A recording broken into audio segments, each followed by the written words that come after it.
हाय everyone, अस्सलाम वालेकुम। Welcome to master ji multimedia. मैं हूं आपका टीचर गफरान हसन और आज मैं आपके लिए ग्राफिक डिज़ाइनिंग की एक और क्लास ले आया हूं। और इस क्लास में हम कौन कौन से ऑप्शंस पढ़ने वाले हैं। इस क्लास में हम मज़ीद पैराग्राफ के कुछ ऑप्शंस हम पढ़ेंगे जो हमने लास्ट क्लास में नहीं पढ़े थे। तो बगैर किसी वेट के लेट्स गेट स्टार्टेड।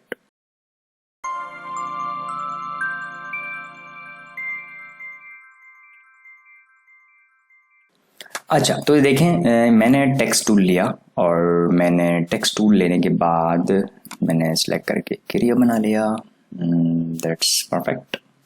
ठीक है, जूम इन करें। देखें, मेरी एक एक बात जो ना गौर से समझनी है आपने। बहुत इंपॉर्टेंट और की पॉइंट्स पढ़ा रहा हूँ आप लोगों को। इसमें कितने पैराग्राफ हैं? एक पैराग्राफ। देखें, ये लेटर होता है, लेटर मिलके वर्ड बनाता है, वर्ड मिलके सेंटेंस बनाता है, सेंटेंस मिलके पैराग्राफ बनाते हैं। तो पैराग्राफ यहाँ पर खत्म हो रहा है, फुल स्टॉप लगा हुआ है। एक यहाँ पे खत्म हो रहा है, एक यहाँ पे खत्म हो रहा है, एक यहाँ पे खत्म हो रहा है, एक यहाँ पे खत्म हो रहा है, एक यहाँ पे खत्म हो रहा है, एक यहाँ पे खत्म हो रहा है। और ये वाला पैराग्राफ खत्म नहीं हो रहा था, मतलब ये लाइन यहीं पर ब्रेक हो गई है, तो ये भी पैराग्राफ काउंट होगा। तो दूसरी बात ये कि आप पैराग्राफ में आइए। जैसे ही मैंने पैराग्राफ के ऊपर क्लिक किया तो यहाँ पर कुछ ऑप्शंस आ रहे होंगे। यहाँ पर जब आप इसको बोलेंगे, इसको बोलते हैं इंडेंट। क्या बोलते हैं? इंडेंट। ये इंडेंट है और ये भी इंडेंट है। ये लेफ्ट का इंडेंट है, ये राइट का इंडेंट है। लेफ्ट का इंडेंट जब इस्तेमाल होगा जब आप लेफ्ट अलाइन पर काम कर रहे होंगे। तो देखें, बढ़ाएं तो आपको कितनी खूबसूरती से कि आपके सारे के सारे टेक्स्ट को कितनी खूबसूरती उसने आगे कर दिया। तो मैंने कहा मुझे काफ़ी टाइम लगेगा, तो मेक इट 50। तो देखें, कभी आपने अक्सर होता है कि हमने बाइंडिंग करनी है, हमने थोड़ा सा एक्स्ट्रा स्पेस देना है, तो आप कहाँ एक एक लाइन को पकड़ के स्पेस बार देके करेंगे, और वो होगा भी नहीं इतनी आसानी से, फिर इक्वल नहीं होगा। तो आप इस तरीके से वन क्लिक के ऊपर आप सिंपल आएँ और इसका इंडेंट बढ़ा दें, तो ये आप इस तरीके से काम कर सकते हैं। दूसरा क्या, अगर आपने लेफ्ट से अलाइन ले लिया, सॉरी राइट का अलाइन ले लिया, और अगर आपने राइट से इस तरीके से अलाइन करना, फॉर एग्जाम्पल कि आपका टेक्स्ट बॉक्स है यहाँ तक, लेट्स सपोज, ठीक है, और आपने कहा यार भाई शेप, अगर शेप बनी हुई है, फॉर एग्जाम्पल ये शेप बनी हुई है, अब शेप तो इतनी सी है, ठीक है, शेप तो पकड़ ठक करके आप आगे कर देंगे, कोई मसला ही नहीं है, टेंशन ही नहीं है। लेकिन इसको आप अगर आगे करेंगे तो एक एक लाइन को कहाँ स्पेस बार देते रहेंगे, मुश्किलात होंगी आपके लिए, और करना भी आपने लेफ्ट राइट लाइन पे ही है। तो आप इसको क्लिक करें, पैराग्राफ के ऊपर आए and hit this 150। See this कमाल का ऑप्शन है और ये आपने इसकी प्रैक्टिस करनी है, याद रखिएगा। The next one is the first line left indent. बहुत ही खूबसूरत ऑप्शन है, आप इसको लेफ्ट पर ले आए और ये बता रहा है कि मैं फर्स्ट लाइन को इंडेंट दूंगा। इंडेंट क्या आता है? इक्वल गैप आता है। फर्स्ट लाइन किसकी? हर पैराग्राफ की फर्स्ट लाइन को देगा। तो पहला पैराग्राफ ये रहा, दूसरा ये रहा, अब सब पैराग्राफ की पहली लाइन, सिर्फ पहली लाइन को क्या होगा? इंडेंट देगा। मैंने 50 कर दिया तो सारे पैराग्राफ की पहली लाइन आगे चली जाएगी। जिस तरीके से हम कंपोजिंग करते हैं और एप्लीकेशंस वगैरह टाइप कर रहे होते हैं, तो जो पैराग्राफ, जो पहला पैराग्राफ जहाँ से स्टार्ट हो रहा होता है वहीं से हम दूसरा पैराग्राफ भी स्टार्ट करते हैं। अच्छा, तो मैंने इसको फिलहाल दोबारा 0 कर दिया। बहुत इंपॉर्टेंट बातें हैं, याद रखिएगा। दूसरा यहां पर आ रहा है स्पेस बिफोर पैराग्राफ, और ये क्या है? स्पेस आफ्टर पैराग्राफ, कि पैराग्राफ खत्म होने के बाद का स्पेस और पैराग्राफ खत्म होने से पहले का स्पेस। तो ये कैसे पढ़ सकते हैं हम? ये देखें कितनी मजेदार चीज है। मैं इसको बढ़ाता हूं, मैंने कहा इट शुड बी 25। तो हर पैराग्राफ से ये पैराग्राफ से पहले का, हर पैराग्राफ से पहले का स्पेस बढ़ गया। ये राइट ऑप्शन हो रहा है, मैं पहली क्लास में पढ़ा चुका हूं। तो मैंने क्योंकि स्पेस बढ़ा तो वो कुछ ऑप्शन मेरे पास छुप गए, तो मैं इसको ड्रैग कर लूंगा इस तरीके से। हर पैराग्राफ के पहले का स्पेस आपके पास बढ़ गया और मैंने इसको आके 0 कर दिया। अब देखें, अगर मैं बाद का पैराग्राफ के स्पेस बढ़ा रहा हूं ना, अगर मैं इसको 25 कर रहा हूं, तो इससे भी वही रिजल्ट आएगा। तो आपको ऐसा लगेगा ये तो वही कर रहा है, मतलब दोनों बिल्कुल, लेकिन आप ये गलत सोच रहे हैं, क्योंकि आपको ऐसे पता नहीं चलेगा। आप इसको भी 0 करें, इसको भी 0 कर दें। आप जो ना किसी सेलेक्टेड पैराग्राफ को सिलेक्ट कर लें। फॉर एग्जाम्पल मैंने इस पैराग्राफ को या इस पैराग्राफ को सिलेक्ट कर लिया, ठीक है। अब अगर आप, ये है स्पेस बिफोर पैराग्राफ, कि स्पेस बढ़ाएगा पैराग्राफ से पहले। किस पैराग्राफ से पहले? इस पैराग्राफ से पहले, क्योंकि मैंने ये सिलेक्ट कर लिया। लास्ट टाइम मैंने सिलेक्ट नहीं किया था तो वो सिलेक्ट नहीं कर रहा था, ठीक है, वो सबका बढ़ा रहा था। तो मैंने क्या काम किया? मैंने कहा भाई मुझे स्पेस बढ़ाओ, लेकिन पैराग्राफ से पहले का। किस पैराग्राफ से पहले का? जो मैंने सिलेक्ट किया हुआ है। तो मैंने कहा कि भाई बढ़ाओ 25, ठीक है। अब ये देखो, अब सिर्फ और सिर्फ इस पैराग्राफ से पहले का स्पेस बढ़ गया।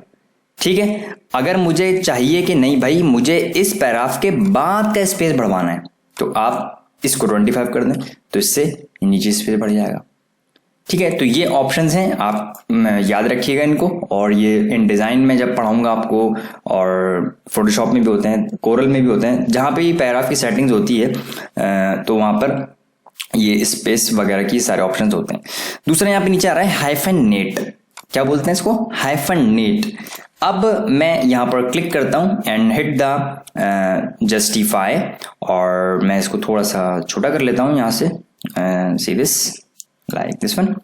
ठीक है, और इसको ऊपर आते हैं, इसको ऊपर चेक लगा होता है बाय डिफॉल्ट, इसको ऊपर चेक लगा होता है। मैं इसकी आखिरी की लाइंस आपको थोड़ा सा जूम कर लेता हूँ इस तरीके से।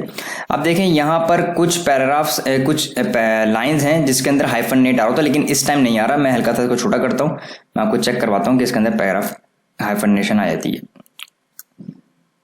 अभी भी नहीं आई किसी के अंदर, ये देखें, एक यहाँ पे आ रही है, एक यहाँ पर आ रही है, ये हाइफनेशन होती है। ये हम काफ़ी बचपन से पढ़ते हुए आ रहे हैं कि जब अल्फाज आधा आ रहा होता है तो आधा लाइन लगा के हम आधा लिख देते हैं, लेकिन ये हमने पढ़ा तो है और ये इस्तेमाल भी होता है, लेकिन ये कोई प्रोफेशनली काम करने का रूल नहीं है। कभी भी आप कभी कंपनी का कोई ब्रोशर, फ्लायर, पोस्टर, मैगजीन्स और एब्स्ट्रैक्ट बुक और कॉन्फ्रेंस बुक व्हाटएवर कुछ भी बना रहे हैं, उसमें आपने ये इस्तेमाल नहीं करना, ये अनप्रोफेशनल तरीका है।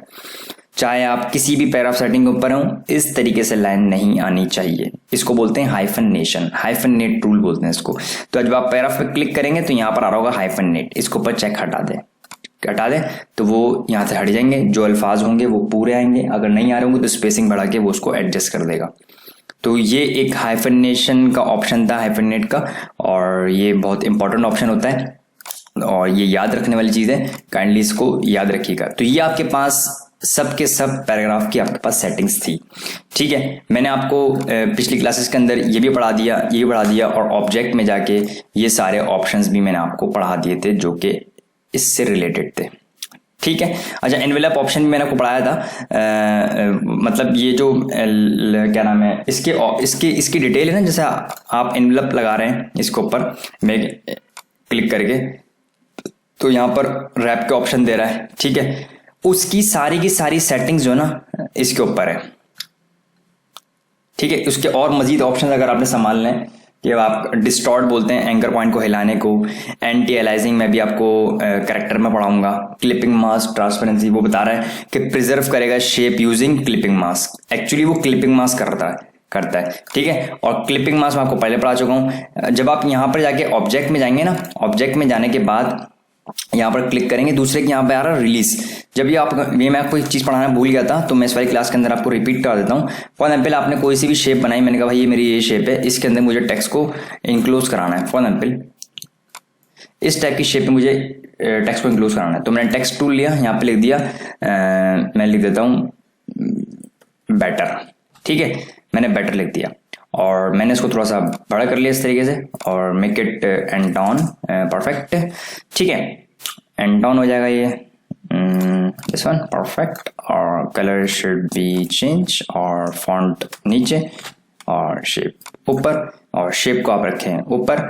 ठीक है, और जो भी शेप जिस शेप में भी आपने करना है, मैंने इस शेप को ऐसे रखा। दोनों को सिलेक्ट कीजिए, ऑब्जेक्ट में जाइए और make it envelope distort and make with the top object, तो उसके अंदर वो कन्वर्ट कर देगा। अब आप दोबारा यहाँ पे जाएं ऑब्जेक्ट के अंदर, एनवेलप डिस्टॉर्ट के अंदर, यहाँ पे आ रहा होगा रिलीज, पहले बंद आ रहा था, ये आ रहा है एनवेलप ऑप्शन, कि आप मजीद ऑप्शंस वगैरह प्रीव्यू पे चेक लगाएं, और इसके भी और मजीद ऑप्शन कर सकते हैं। भाई ट्रांसपेरेंट पे काम करना है, क्लिप मास्क में काम करना है, एंटी मैंने अभी आपको पढ़ाया नहीं है। ये सारे ऑप्शन तब इस्तेमाल होंगे जब अब ये अप्लाई हो चुका होगा। और अगर आप एनवेलप डिस्टॉर्ट के ऊपर आएंगे, यहाँ पे दूसरा एक्सपेंड क्या करता है, ये मैंने आपको पढ़ाया नहीं है।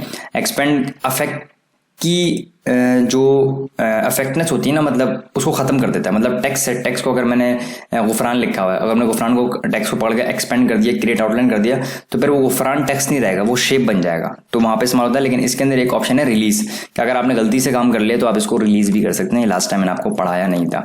एक्सपेंड क्या होता है, फॉर एग्जाम्पल अगर मैंने यहाँ पर बेटर लिखा हुआ है, अब बेटर पर राइट क्लिक करके अगर मैं क्रिएट आउटलाइन करूंगा, या फिर ऑब्जेक्ट में जाके मैं एक्सपेंड पर क्लिक करूंगा, तो क्या होगा, ओके कर दें। अब ये बेटर टेक्स्ट नहीं है, अब आप बेटर को गुड, हुफरान, अली, हसन ये कुछ भी नहीं कर सकते आप। अब ये बी नहीं है, ये बी नहीं है, ये ऐसा है जैसे आपने पेन टूल से बनाया। अब ये इसके एंकर पॉइंट दिख गए। अब ये एडिटेबल नहीं है, इस सेंस में एडिटेबल नहीं है कि इसको बी ई की जगह आर, आर की जगह टी, टी की जगह एफ, ये नहीं कर सकते आप। ये अब फॉन्ट नहीं है, ये एक्सपेंड हो गया। जब भी आपके पास एक्सपेंड की चीज आए मतलब आप वो शेप अपनी हैयत को तब्दील कर लेती है। ठीक है, फॉर एग्जाम्पल अगर मैंने यहाँ पे स्ट्रोक ले लिया, इसको सिलेक्ट करता हूं मैं and hit this one, stroke में कन्वर्ट कर लेता हूं। और मैं पढ़ा चुका हूं स्ट्रोक की प्रॉपर्टी सारी। इस टाइम ये मेरे पास स्ट्रोक है तो सारी की सारी स्ट्रोक की प्रॉपर्टीज आ रही हैं, ये भी सब आज चीजें आ रही हैं। लेकिन अगर मैंने इसको पकड़ के एक्सपेंड कर दिया तो इसका स्ट्रोक खत्म होकर कैसा बन जाएगा, फिल बन जाएगा। ऐसा हो जाएगा जैसे कि ये रेक्टेंगल है। कैसा हो जाएगा, जैसे कि ये रेक्टेंगल है। तो ऑब्जेक्ट में जाके आप यहाँ से भी एक्सपेंड कर सकते हैं। तो ये एक्सपेंड हम मुख्तलिफ जगहों पे इस्तेमाल करेंगे, मुख्तलिफ कंडीशन के अंदर इस्तेमाल करेंगे। तो यहाँ पर आपके पास एरिया टाइप टूल मुकम्मल नहीं हुआ है। और अगर अभी मेरे पास क्या था कि मैंने आपको सारी पैराग्राफ की सेटिंग्स पढ़ाई थी और मैंने भी एरिया टाइप टूल आपको पढ़ाया भी नहीं है। लेकिन हम नेक्स्ट क्लास के अंदर एरिया टाइप टूल को पढ़ेंगे मुकम्मल तौर पर कि एरिया टाइप टूल के साथ साथ मैं आपको सिलहौटी भी पढ़ाऊंगा। व्हाट इज सिलहौटी, क्या होता है सिलहौटी, उसको हम किस किस तरीके से इस्तेमाल कर सकते हैं। वहाँ पर भी एक्सपेंड का ऑप्शन इस्तेमाल होने वाला है। तो काइंडली इसकी प्रैक्टिस कीजिएगा, बहुत इंपॉर्टेंट चीज़ है। और जो मैंने यहाँ से चीज़ें रिपीट करवाई हैं तो उसकी भी काइंडली आप प्रैक्टिस कीजिएगा। तो मिलते हैं इंशाल्लाह नेक्स्ट क्लास में। Thank you so much.